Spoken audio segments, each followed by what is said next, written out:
Hello and welcome back to Wisdom in Action, the podcast where we explore what it takes to bridge the gap between knowing and doing, because that's where the real wisdom is born. I'm Oscar Putney, resilience coach and podcast strategist, and I created the space to have honest conversations with real experts and bring you practical insights you can apply, not just think about. Today, we're joined by Julee Sung, a career strategist with over 25 years of experience helping early career professionals, especially women, translate inner wisdom into real-world confidence, authentic leadership, and aligned career momentum. Welcome to Wisdom in Action. Thank you so much for having me. I'm thrilled to be here. I'm a big fan. Thank you. So, to start us off, what is one piece of wisdom that changed everything once you started applying it? Once I realized that everything I do should be about me first and what others think about me second, it really shifted my perspective. Before then, I was really trying hard, working hard, doing my best, seeing success for sure. But I was very reliant on external validation. Am I doing the right thing? Are they going to understand what I'm doing? Who's this they, right? It could be a boss, a family member, it could be anyone. But once I stopped worrying about that first, I'm not saying it doesn't matter, it matters, but not the first thing that matters. And once I started getting more in touch with what is it that I want and what is it that I want to drive for myself, then it put things a lot more in perspective and it gave me a layer of realness or authenticity to the work that I was outputting in a very different way. And it allowed me to hit a different level. Can you walk us through that process? Because I think it's something that caring what other people think and a lot of times making or basing our decisions on that versus listening to ourselves, building relationship with ourselves, trusting ourselves and our judgment. There's a lot that happens in between. But what was the beginning? What was the how did you start to do that? Because it seems like I know that for me, definitely at first it felt like such a big step, even impossible step. Yes, it is overwhelming, and I think for me, it didn't happen with one event or one aha moment. It happened very slowly over time, and unfortunately, and I think this is a very common experience, for me, it was one negative experience, one setback, another some disappointment, something that didn't quite go well, and that building up and layering until it finally pushed me to a point of something's not working. And because it wasn't one huge monumental event, it took me a long time to figure that out. Um, I think starting to be really introspective and asking these questions of what is it? Why is it that externally people think I'm fine, I'm doing great, but I feel really dissatisfied. I feel anxious. I feel insecure because any moment something bad can happen. You're in that kind of negative mind space. And so I started looking for, again, external answers or solutions. One of the big things that happened is I got a coach myself, very much similar to you and the work that you do. And taking that step was very meaningful because it was the first time I decided to do something for myself, as in give myself a resource that wasn't suggested or recommended by anybody else. I think, especially working in the corporate world for many years, you're given leadership programs and training and leadership management, coaching, all this. But this was really the first time where I said, no, I'm going to do something on my own for myself because I need to break out of this rut. I need to break out of this sort of cycle. And that started changing everything. And then once I started realizing, oh, I can make my own decisions, I can find tools and resources that work for me, then it allowed me to go deeper into, well, what is it that I really want to achieve? What am I trying to build? Up until that point, I was very dependent on my boss's approval, my company doing well, other people giving me that sort of, pat on the back. And then once I started shifting to, no, I want to do things for myself and see what gives me satisfaction, I started being much more dependent on me and using myself as a barometer, as the ruler to say, hey, is this working, not working? Um, I say this like it was, like that, but of course it was a it was a multi-year journey. I'm still going through it, but we're so conditioned, especially in the professional world, to be in this system, in this structure that is, hey, compare yourself to somebody else and where are you on that scale, right? We grade on a curve and everything is kind of where are you in relation to someone else? And it's very tough to break out of that. And it's very tough to step back because you get conditioned very early in school as a child, you know, eh, athletically, musically, anything that you're into, you're always compared to something else or a standard that maybe you didn't set for yourself.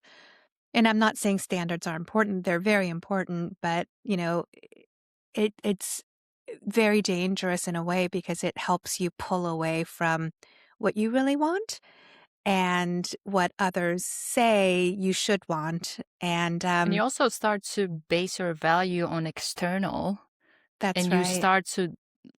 I had a conversation with somebody about this, that when I was training for half Ironman, I would spend a lot of time actually exercising. So I would train because I signed up only 90 days before, so I had to train a Ah, lot to try to finish it. And I would train like 20 hours a week, and a lot of that time mhm. I'm on the bike or swimming or running, and I wouldn't be listening anything. It would be just me, myself, and I. Yeah. And there was this realization that I had is, I remember, I think it was after a swim, I was in sauna, and I was thinking, this whole time I feel so much more connected with myself and more present, and I feel like a lot of answers are coming to me, but we are so distracted from ourselves that we actually, the last resource that we think to turn to is ourselves. Yes, that's right. And it's very hard to trust yourself because if you're used to external voices giving you credit, good or bad, right? Then you really start relying on it and you get kind of addicted to that. And you think, well, if nobody notices, if no one tells me I did a good thing, how do I know I did a good thing? And it's a whole reorientation, a retraining you have to do for yourself to really trust your instincts and your voice and really just go with what you feel first and then everything else second. And with this, I'm also curious, with trusting yourself, there's another aspect of it. A good example would be, let's say, I would tell myself I will get on my health journey.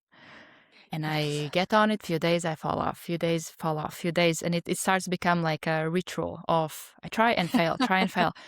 To the point where I get to the point where I say that I will get on my health journey, and there's voice in my at the back of my mind, yeah, right, sure you will. To the point where we lose the trust with ourselves because Yes. we haven't been giving reason to trust ourselves. We tell we're gonna do something and we don't.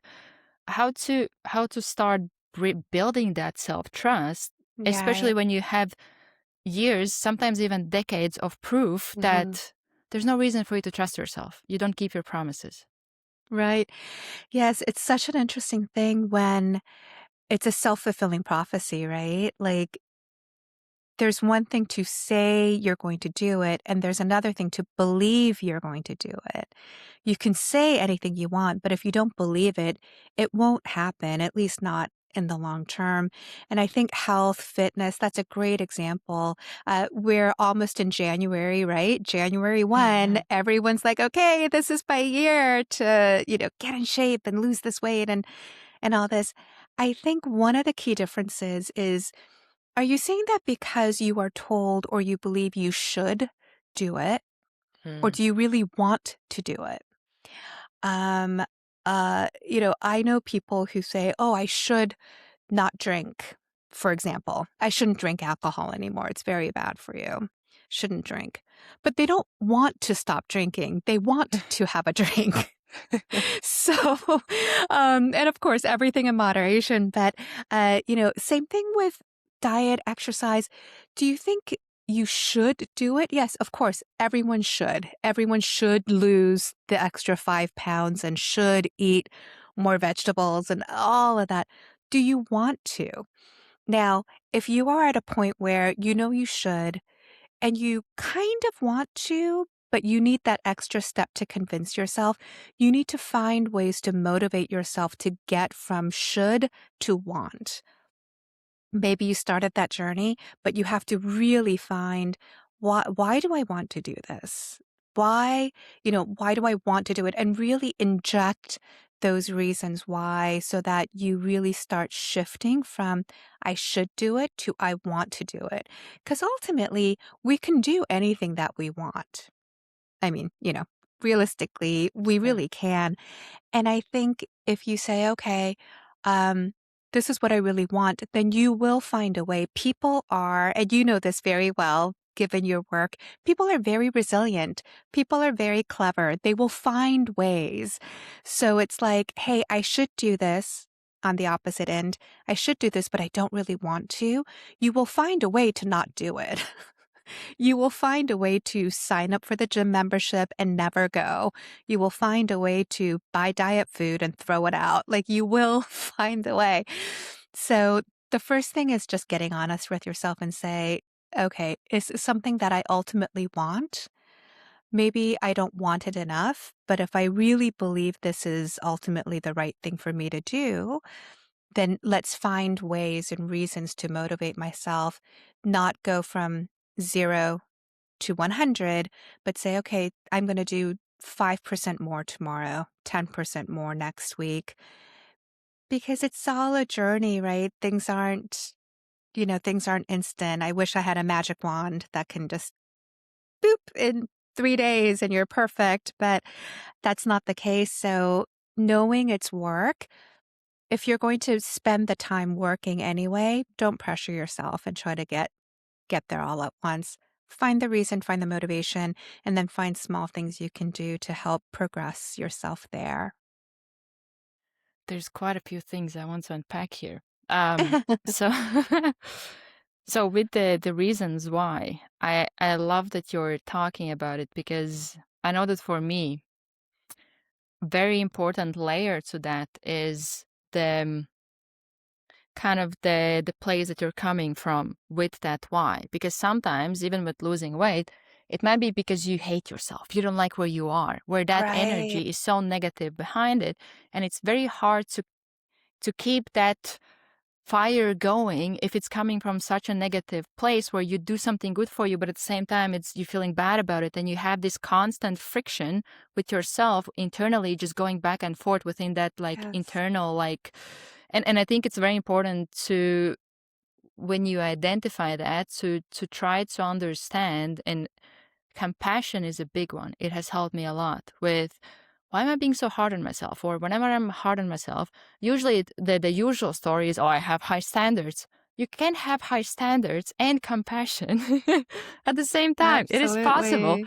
But I think we get so stuck into that I either achieve this, or now I beat myself up, or I don't meet this standard, and now there's this negative consequence where now it Mhm. becomes this negative self-fulfilling prophecy. We set this unrealistic standard, we fail it, we beat ourselves up, and it just keeps happening all the time. Can you talk a bit more on the importance of the energy or the intention behind that why Yeah. that we have with the goal? Yeah, absolutely. And we are conditioned, the whole world is conditioning us to behave this way. And it's kind of an uglier side of all that commerce and everything that surround us because there is great incentive for us, even as young children, to compare ourselves to others and to feel not good enough and to invest a lot of money and energy into, I want to be like that thing. If I buy this, if I do this, then I'll be that thing. And it's really a shame that even young kids now feel like that. So we grow up with that. People think it started with social media. I was born long before Yeah, social social media media or probably amplified it.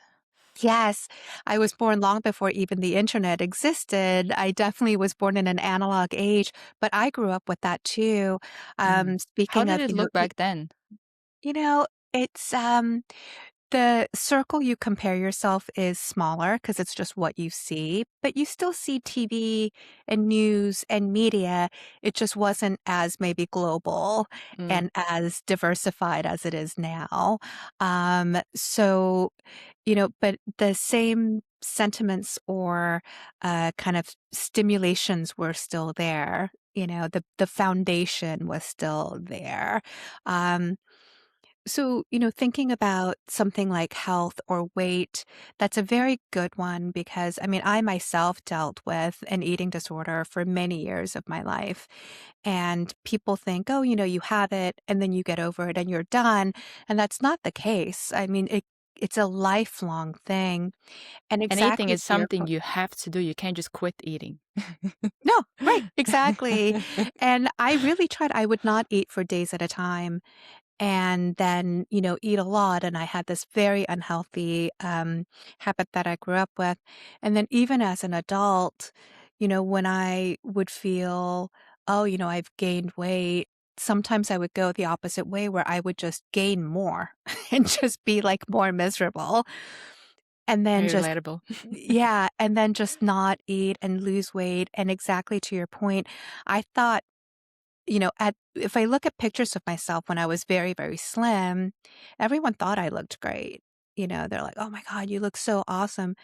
And I never felt thin enough. And I was much slimmer then, but I never felt slim enough or attractive enough. I was working out all the time. My body was really strong, which is why I probably survived those periods of Mm. time. And there's more than one cycle you go through. I went through this over many, many periods of my life. Um, and I was fit. I was, all this. And I never felt attractive. I never felt like I was thin enough or strong enough or fit enough. I wasn't working out enough. And when you come from that mindset of, I'm not good enough, if only I can hit this, then I'll be good enough, you'll never hit that. That does not exist. That's a mirage in a desert that you're walking through. Um, so unless you, exactly to your point, give yourself a lot of love and let yourself heal first and say, "Hey, it's okay." I'm not saying say you're perfect because I think to Yeah. not acknowledge that you're unhappy That's is when you know also that you're lying to dangerous. yourself. Yeah, exactly. Just say, "Hey, I'm not the shape that I wanna be. I'm not the health level that I want to be. It's okay. We'll get there. It's alright." And I think just giving yourself a little bit of that space of, "Yeah, I'm not where I want to be. It's okay. Let's take a breath and just figure out what is it that I want? Why do I want it? Is it because somebody else says something to me? Is it because I feel uncomfortable in my skin? Those are two very different reasons. So, I think asking yourself some questions and saying it's okay every time and just kind of trying to coax yourself out, finding some supportive resources like a coach or even just free media sources. There's a lot of books, articles on YouTube. Go to the internet and find resources that really speak to you from a point of positivity, not do that's not helpful. There's that out there too. But give yourself the space to do some trial and error and say, hey, you know what? I've been with this body and mind and soul my whole life. It's here for the rest of my life. So it's okay. Let's take some time and figure it out together. Um, I think we get so caught up in unforgiving ourselves. And one thing that I tell my clients is, hey, if you spoke to somebody else the way you speak to yourself, would they ever talk to you again? Like no one would forgive you. But you talk to yourself all the time like that, and you would never speak to even a stranger like that, right? So, this is just a reminder to be kind to yourself the most, and then you can be kind to others after. Yeah, and I think even with the goals, I had somebody ask me some time ago, or even recently, I talked to one of my friends about it, where she said, uh, we were pretty much talking where I asked her a question like, "What do you want?" And she said, "I don't know." And I'm like, that's Mhm. fine. Sometimes good place to start is to know what you don't want, and then you think, what's the opposite of that?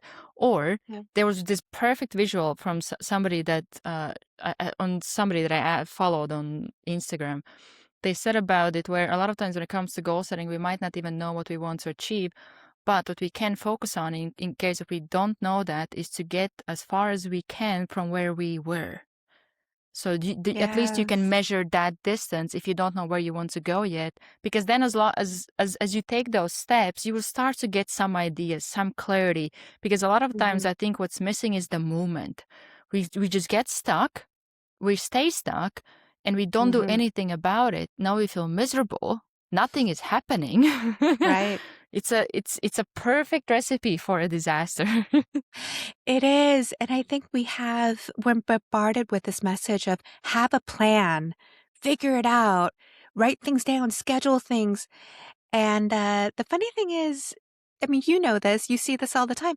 No one has anything figured out, okay? I mean, that's the big secret, right? Like, nobody knows what they're doing. I mean, nobody, Not the CEO of the company, not your parents, like, nobody knows anything.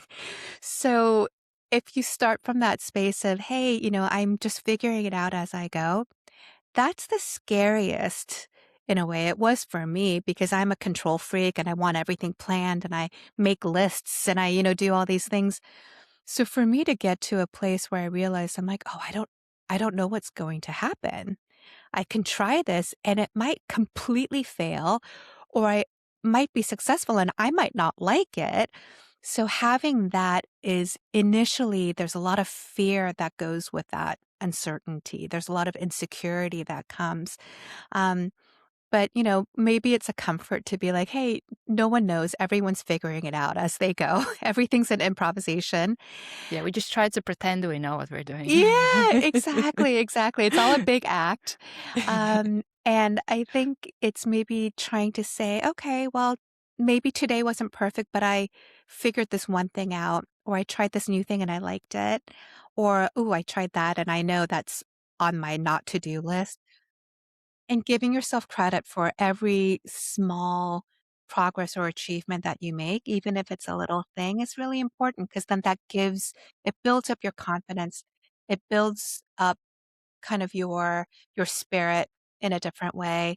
And it is a discipline. You have to train and you have to be disciplined about being in a positive mindset. It's not always normal. We see people and, oh, oh my God, they're happy all the I had a friend say this to me a couple years ago.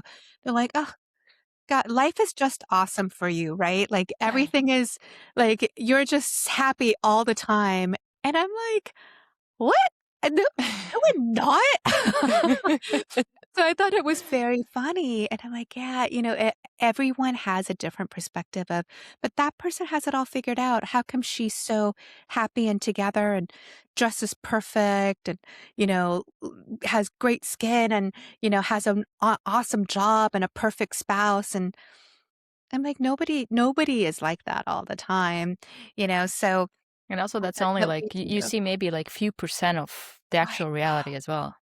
Of course, and I'm looking at my friend who said that, I'm like, "Oh my god, you are not with me 24/7.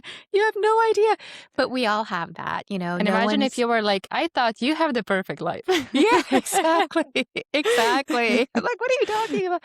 So, it's finding a little levity too, finding a little humor. Not everything has to be so serious. Give yourself a little bit of room, and you also have to find the humor in the absurdity of life, right? Sometimes things are just absurd. You're like, why is this like this? No one knows. Sometimes that's just life and you have to roll with it. I often say it when I would have a client calls where they come up with some problem or they had some mess up or something, and I would just say, "Well, welcome to being human." It's Yes, it's part of being human. Like we will mess up, that's we will right. make mistakes, we will fall off the track. It will happen. welcome to being human. We all deal with that. It's just part of it. There's no reason now to get stuck on it and beat ourselves up. We can pick it up, analyze it, look at it, learn the lesson, and then we can move on with getting Mhm. that value from it. Otherwise, we probably will repeat it again if we don't take that lesson with us. Yes, that's such a great point, and I think people do have that tendency to say, "Okay, well, I'm being positive." So, "Oh, ooh, that happened. Oh, it's okay, it's positive." And I'm like, "No, it's okay to acknowledge a mistake. Acknowledge it and own it. Just go the extra step and forgive yourself for that mistake." That's the big thing. I'm not saying pretend it didn't happen, right? But just Yeah, and it can forgive become and move on. toxic positivity where you actually Exactly. you cut yourself off from having that human experience of going through it because now you think you're not allowed to feel bad, as if bad emotions are bad. It's just emotion that doesn't feel good. But it's still Right? emotion, it's still Yes. experience, and it's still part of being human. Yeah, absolutely, absolutely. I don't think there's any one right or wrong way to do something. And that goes for big things like, I don't know, is it right for everyone to get married by a certain age and have children and do all this and buy a house? And I just don't believe that. I think we all have our own journey. Is it the right thing for every person to try to get a big corporate job at a huge enterprise and make a ton of money? Well, that's great for a lot of people. I'm not saying that's a bad life. Maybe it's not the life for you. You know, it ultimately wasn't the life for me. I thought that was my track for a very long time. And for that period, it was the right thing for me. And then I grew away from it, you know? So do I think that whole thing was a mistake? No. But did I stay a little bit longer than I should have? And was I afraid of making the change? So I hung back a little too long? Yeah, for sure. But I can say, okay, I owned that mistake and I forgive myself and I moved on. You know, that's all you can do. With the I will definitely want to touch on the change, but before that, do Yeah. you have any advice with cultivating that positive mindset? What are some of things that people could Yeah. do? Yeah. Um, it's the pull into a negative mindset is actually much stronger for most of us than a positive mindset. Like getting into a positive mindset is effort and it takes tools and techniques and resources to do it. Whereas in going to the negative space for most people is like, Automatic. yeah, I'm like, oh, I'm already there, you know? Yeah, that's my home. Yeah, exactly, exactly. So I would say, you know, it's okay if you are not like naturally going there first. If the first reaction is not positive, that's okay. Just have some self-awareness, really tap into yourself so that you know, "Oh, this is how I am. My knee-jerk reaction is negative." You have to first acknowledge and be aware of that. Otherwise, you can't pull yourself out of it. So first, really pay attention when something happens, even something little, is my first reaction like, "Ugh, of course this happens to me. Of course, this would it would rain on Always my parade happens or to me. something." Yeah, exactly. If that's your reaction, pay attention to your reaction. What do you say to yourself? What's the feeling you get? Record that first and then say, "Okay, now I see a pattern with myself. That's how I react when something unexpected happens." Then you have to start surrounding yourself with tools, techniques, some kind of resources, mentors, people, friends, some sort of um, I guess assets in your life that you associate with positivity, and you have to be able to go to that. It could be a little thing. It could be like, I'm going to write out all my negative thoughts and rip up the paper and throw it away. It could be a book. It could be talking to a therapist. It could be, going and watching some online videos of people who you think are great speakers and have great lessons. Um, I'm not suggesting you have to pay a lot of money for these things. There are a lot of resources out there. Just find what works for you. The more you do it, the more you'll start um, sort of mitigating that negative reaction But you have to train yourself. It's a habit. You have a lifelong habit of negative reaction. For you to jump to the positive, it's going to build new habit. Like you have to build that new habit. So give yourself some tools, give yourself some time to do it. But the most important thing is self awareness. Catch yourself when you do it. Find things that work for you to be like, okay, that was really crappy. I didn't want that to happen. But what? What's the but? But I'll never do it again. But I'll know better next time. But hey, it could have been worse, right? And just start training yourself to shift that. And it'll happen, and you'll find yourself over time where the balance isn't so negative heavy, but more positive heavy. But it is a journey to get there. Yeah, and I think a big part of it also is, as you were talking, I was thinking that I still don't think I go straight away to the positive. I don't think I ever go No. straight. And that's why I like that you said about the awareness, because I go to the negative or whatever is like that feeling or whatever is the situation that comes up. But Mhm. because of the awareness, I'm able to kind of process it and not act on whatever was the initial reaction that was the negative action. So I think That's right. it's even like just being aware that the brain's job is to keep you alive. So it will look for threats, it will look for whatever is the negative. But it's also and that's why if you're not positive all the time, that's fine. None of us are for the most Yeah. part. We need to Right. train ourselves to look for the positive and find the positive. And also I know that for me, even though for the most part, I wouldn't say I'm a negative person or pessimistic or anything like that. I think I'm pretty optimistic, but it's not my first place to go. I now that you were thinking, I was thinking, I don't think I ever go first reaction. What happens for me is I go to the situation, but I go now instead of negative, I think I'm more neutral. I'm kind of assessing, okay, what's Mm, happening?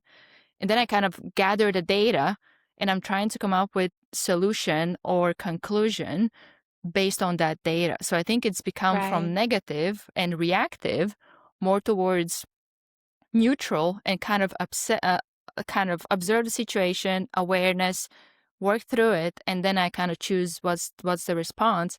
Um, but with the if it's ever positive, it comes afterwards when I have done the assessment and I'm like, oh, I can learn from this. I can grow from this. Hmm. Here's the lesson.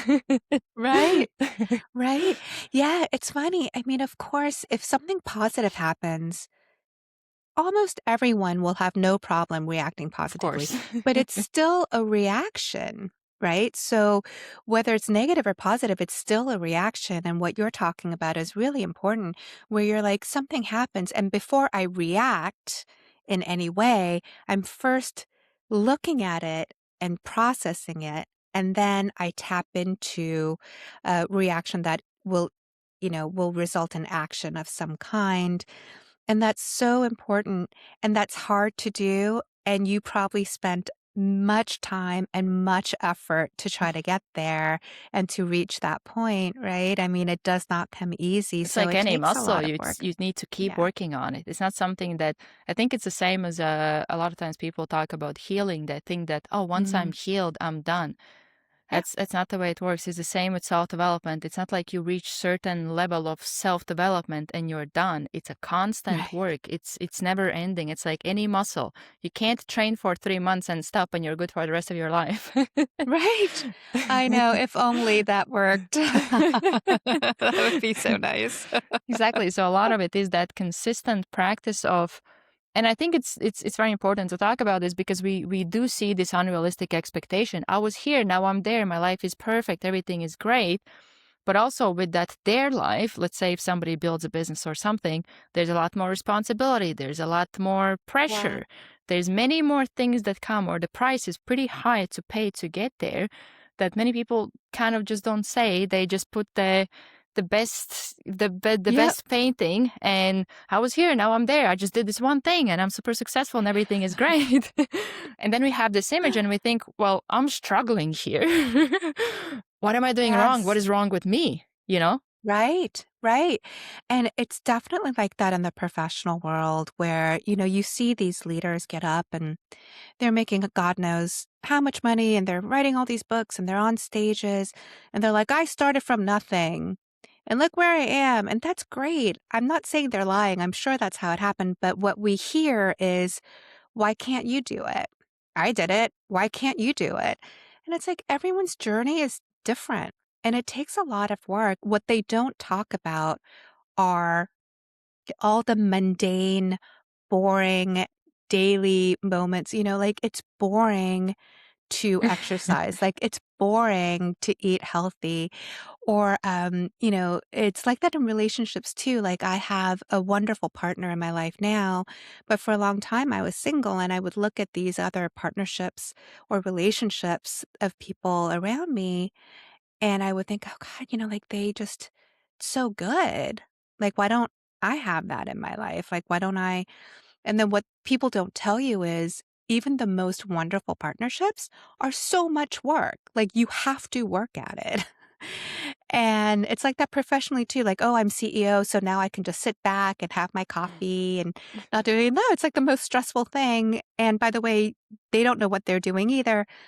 And in a and in a relationship, even if it's healthy and happy and wonderful, you have to work at it every single day. And I think this is the stuff that they don't tell you, all the boring stuff, right? Like you still have to answer emails, right? You still have to take the trash out and split up chores and, like walk the dog and you have to do all these mundane things, but that's what keeps it going. And I think because it's not glamorous, no one talks about that, because it's not dramatic, You people can't don't make advertise a it. story. Yeah, exactly. You can't do it. So no one talks about it. But ultimately, that's what it takes. That's what it takes to keep going and to keep building. And 90% of the work is just really boring, where you can't, you know what I mean? You're like, oh, I don't know Yeah. what to talk about because it's just stuff you do every day. Yeah, and that's where I had in one of the episodes a guest, we were talking about it, the consistency, and she said that it's one of the things Mhm. she has noticed actually in a lot of speeches that she would give, that that's the topic that keeps coming up. It's like it's now starting to grow, that people are aware that, oh, I need to be more consistent. But what we don't think about consistency is how boring it is. It Yes. works, but it's very boring. You have to do the same thing over and over again. And a lot of times you probably won't see results initially. So you have to do the Mm-mm. same boring thing without seeing any results or getting any rewards for Yeah. months, sometimes years, if not decades.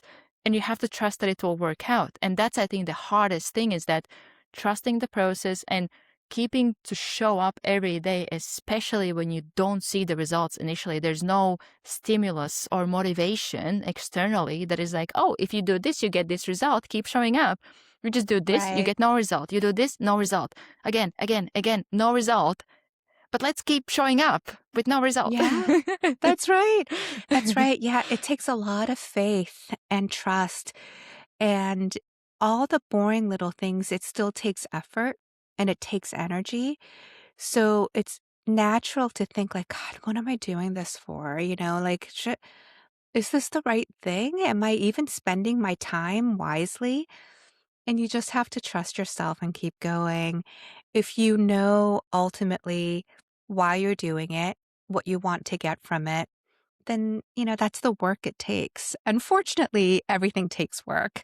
What are you working towards? And I think if you know that, um, and if you trust yourself and give yourself the sort of allow yourself to do that, right? Put in the work, put in the time.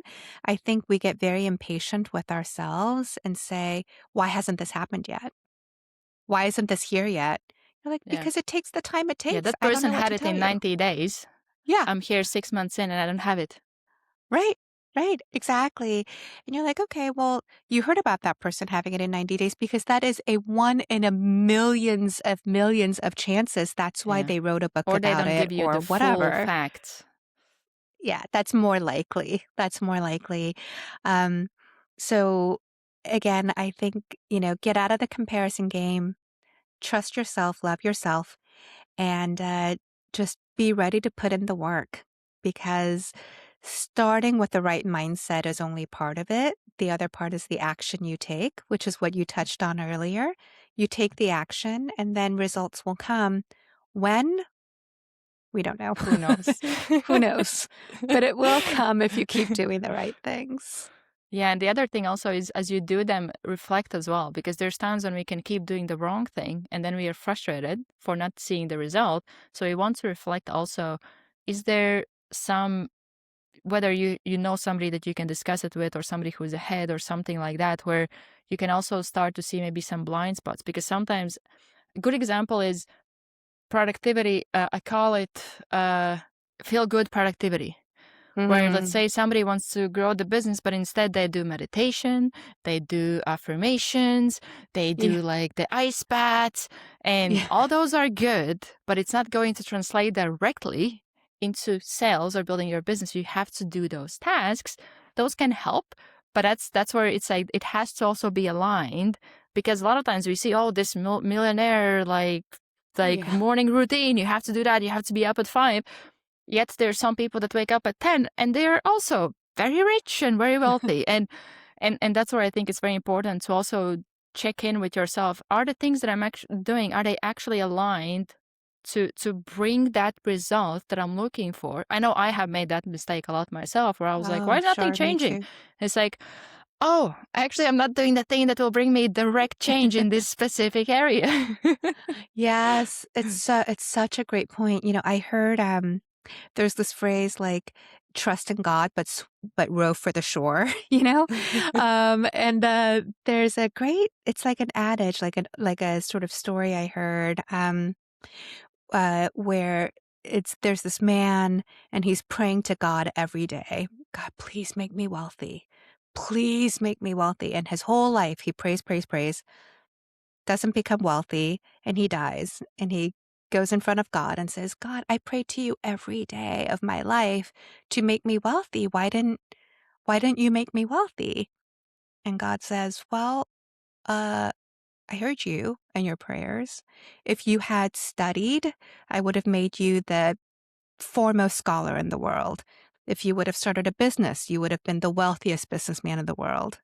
But you did nothing. All you did was pray. And to me, that story was so like, yes, because we're bombarded with, and I study spirituality, I study Reiki, all that, but you're bombarded with just get your mantras, get your vision board, get all that, and it'll just happen for you. And you're like, no, that's great. Do those Yeah, it's things. one aspect of it. Yeah, if you don't take real meaningful action, which is what you're talking about, it can't happen, right? The whole universe wants to make it happen for you.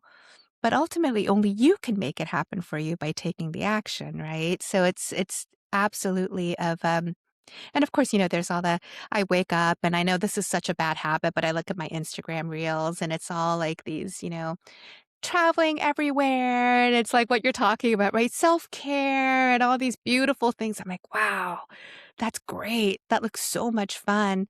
And you're getting up and you're, doing your boring exercises and you're drinking your lemon water and answering emails and you're like, oh, but that's actually what you're living is reality, but you're taking action and these are meaningful steps. They're small, they feel very boring, but they're actually the most important things you can do. Um, and everything else, the glossy, the this, the that, I mean, that's all, like I put out videos myself on my social media sometimes, and you record 2 hours of videos to put out 30 seconds, right? I mean, that's what it is. To find that snippet that looks interesting for someone else is a very small percentage of your day or your life. And I think that's true for everyone. Yeah, and it's and for the most part, what we show online is the best part of the day, or the most pretty, or it's been like filtered and made super nice and pretty, and it's Yeah. like, oh, look at my breakfast.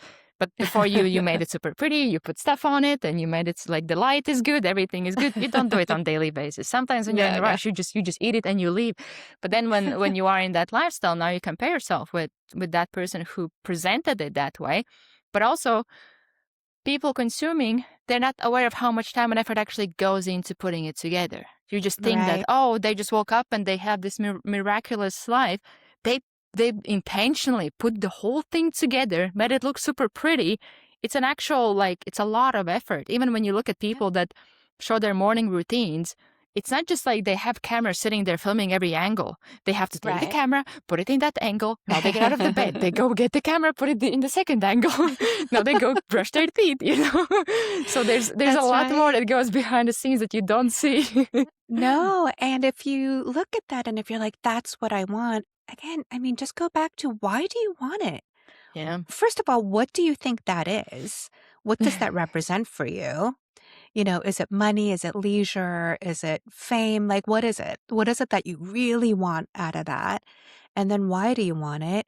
And if you are serious about wanting it, and not because you want to show off to others, but because you really sincerely want it for yourself, okay, then you have to do the work. All the things that you're saying, you have to do all that every day.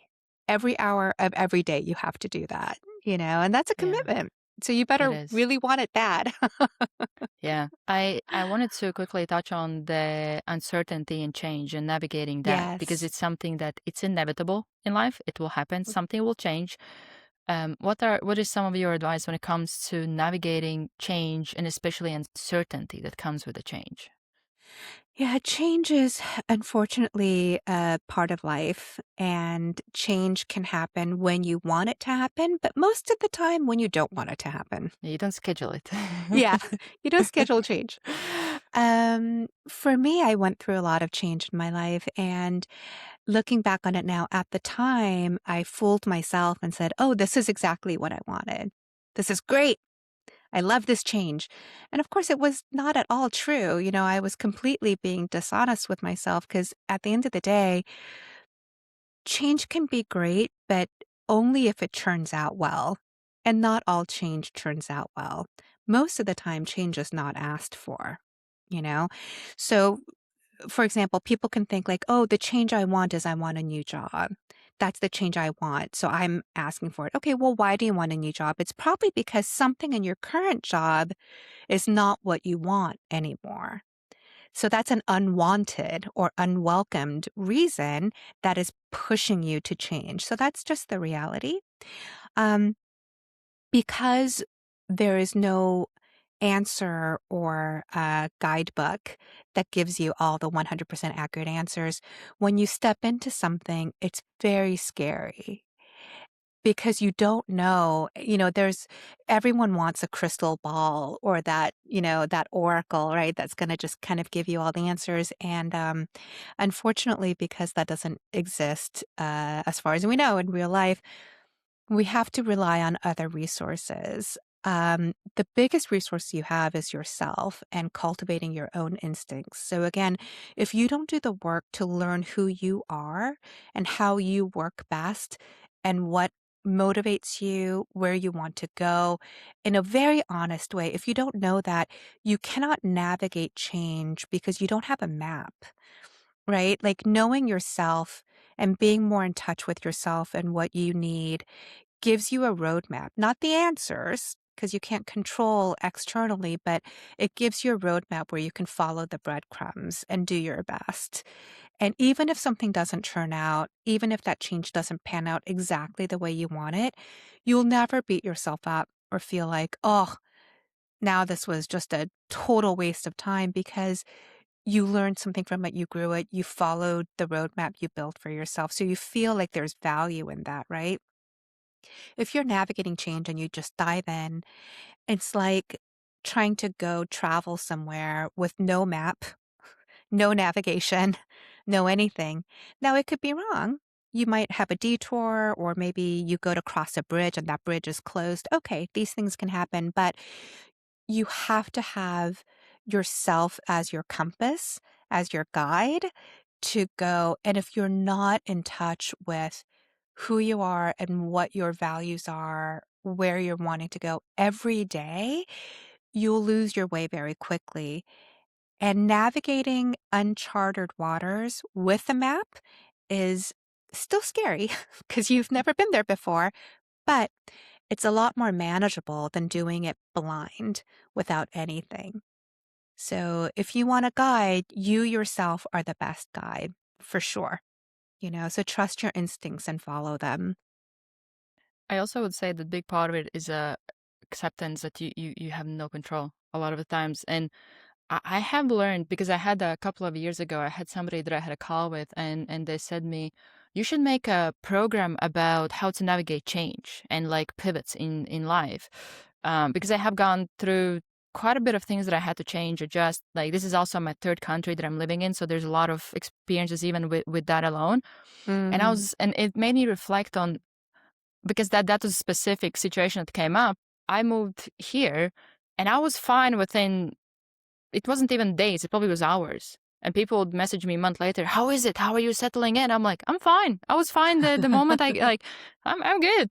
But it made me reflect on why was it like that? And I understood that it comes with practice. That's the first thing. It's not like Mm-hmm. day one, awesome, everything is perfect. I had enough of the things where something goes wrong, you survive it, you Mm-hmm. adapt. Something goes wrong, you survive it, you adapt. Something goes wrong. And you have enough of those happen where you start to build that relationship with yourself, where you trust yourself that whatever decision I make, and it's specifically about the outcome of that decision, good or bad, I will find a way. I got myself.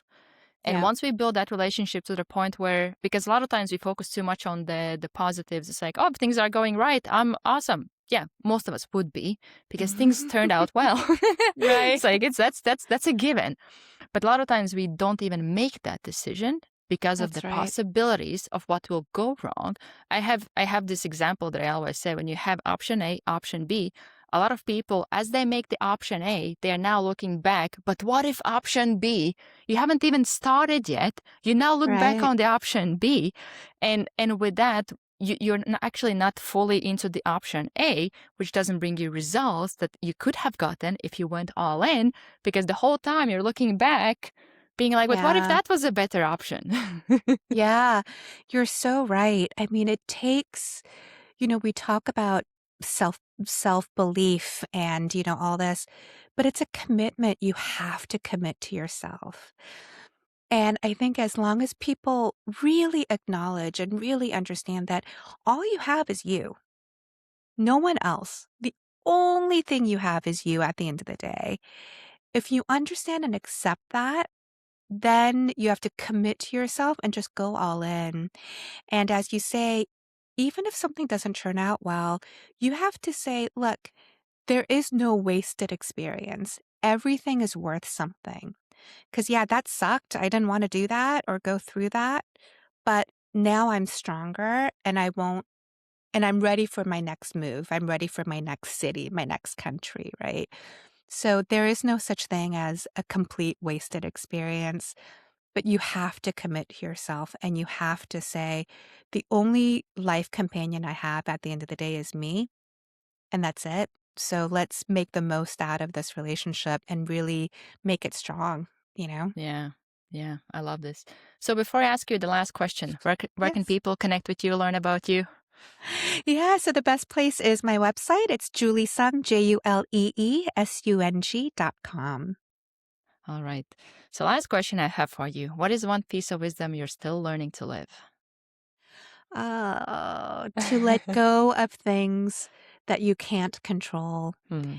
And it's so hard for me, because we've been speaking this whole time about trusting yourself and all this. And I've trained very hard over the last number of years to do this. And I'm much better at it today than I ever was. But it's very hard still because I want to control outcomes. If I do it this way, I want to design Especially if you're the a result. perfectionist. Yes, absolutely. And you're hard on yourself and you want Yeah, things to yeah, be yeah. good. And so for me, it's just always every day, I'm like, I'm trying to design the outcome. I want the output to be here at this time in this way, looking like this, feeling like this. And guess what? That has never happened once in my life. Sometimes and a lot of times things turn out better than expected. And a lot of times it's not when you want it or, doesn't come in the form you want.